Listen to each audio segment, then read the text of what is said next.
Good evening and welcome to Newsmax Prime. I'm J.D. Hayworth. Of prime interest tonight, shades of 68, strife in Chicago, and threats of violence against the frontrunner give those of us old enough to remember a distinct sense of deja vu. And while 2016 is certainly not 1968, there are disturbing parallels. John Bachman has more. JD, when you look over back the last couple of days, it is clear that we are seeing some sort of emergence of violence on the campaign trail. But there are two questions. Who is really responsible and what needs to be done to calm things down? It was a raucous weekend on the campaign trail, especially for Donald Trump.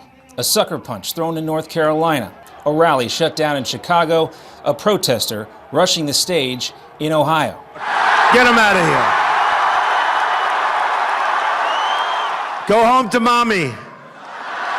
And he's walking out like big high fives, smiling, laughing, like to punch him in the face, I'll tell you.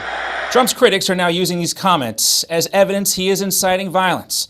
Other presidential candidates on both sides say it proves he's too divisive to be commander-in-chief. We are now seeing images on television we haven't seen in this country since the 1960s. Images that make us look like a third world country. There is no place for this. In any campaign, responsibility starts at the top, and it is not beneficial when you have a presidential candidate like Donald Trump telling his supporters, punch that guy in the face. Democrats echoing those same comments during a CNN town hall Sunday night. Donald Trump is responsible for what happens at his events. He is the person who has, for months now, been not just inciting violence, but applauding violence. He is saying if you go out and beat somebody up, that's okay. I'll pay the legal fees. That is an outrage. Clinton even called Trump bigoted, and then Sanders said this. I hesitate to say this because I really don't like to disparage public officials, but Donald Trump is a pathological liar. Sanders responding to Trump's accusations that the Vermont senator orchestrated the shutdown of his Chicago event. And a lot of times they're kids and they don't know where they're coming from, and they'll have a Bernie sign. Bernie's going nowhere, you know that. Also, the Washington Times now reports that MoveOn.org, backed by liberal billionaire George Soros, helped raise money for those Chicago protests. And they're promising more disruptions on the way. And what was so striking about what we just heard, the similarities between the comments coming from Trump's rivals on both the Democrat and Republican side of this presidential race. JD?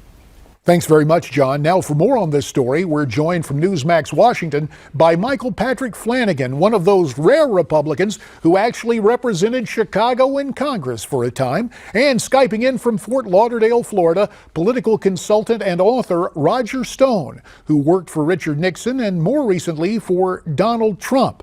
Mike Flanagan, first to you. Chicago gave us Saul Alinsky and his rules for radicals. So remembering that, were you surprised at all by what occurred there on Friday night? No, not at all. You have to understand that money is the mother's milk to politics in Chicago, and they buy and acquire that which they need. The perception that's trying to be built is that these people who are assaulting Trump are good, honest Americans appalled by his behavior. No. They're bought and paid for. They're guys out of the union hall at half-day pay scale. They're the street gangs that are controlled by various aldermen who are plied with money from the Soros Group and others, sent to do the mischief that they do so regularly in every election. This is nothing new to anyone from Chicago who understands these things.